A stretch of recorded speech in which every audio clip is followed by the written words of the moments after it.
Cinquième livre des psaumes. Psaume 107. Célébrez l'Éternel, car il est bon, car son amour dure à toujours. Qu'ils le proclament, tous ceux que l'Éternel a délivrés, qu'il a sauvés des mains de l'oppresseur et qu'il a rassemblés de tout pays, de l'Est, de l'Ouest, du Nord et du Midi.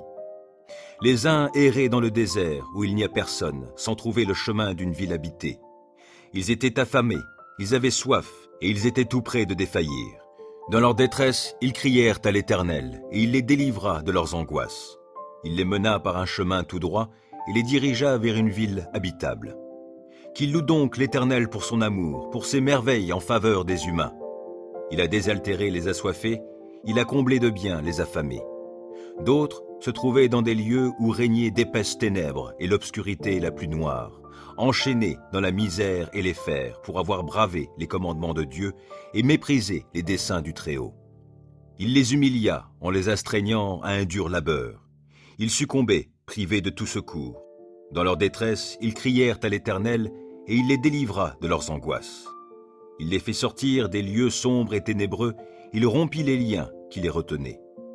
Qu'il loue donc l'Éternel pour son amour, pour ses merveilles en faveur des humains. Car il a brisé les portes de bronze et il a rompu les verrous de fer. Les insensés, vivant dans le péché, s'étaient rendus malheureux par leur faute. Tout aliment répugné à leur bouche, ils approchaient des portes de la mort.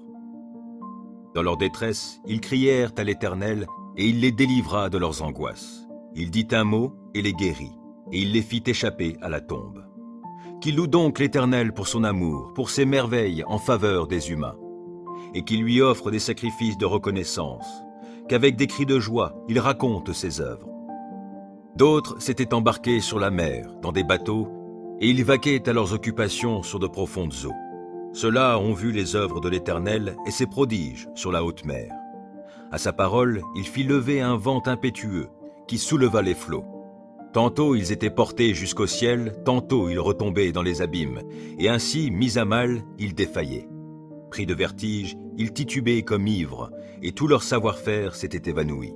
Dans leur détresse, ils crièrent à l'Éternel, et il les délivra de leurs angoisses. Il calma la tempête, et fit taire les flots qui s'étaient soulevés contre eux.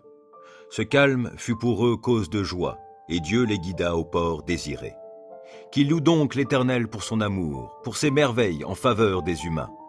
Qu'ils disent sa grandeur dans l'assemblée du peuple, et qu'ils le louent au conseil des autorités. Il peut faire tarir les fleuves et les transformer en désert, ou changer les sources d'eau en lieux secs. D'un sol fertile, il fait une saline, quand ses habitants pratiquent le mal.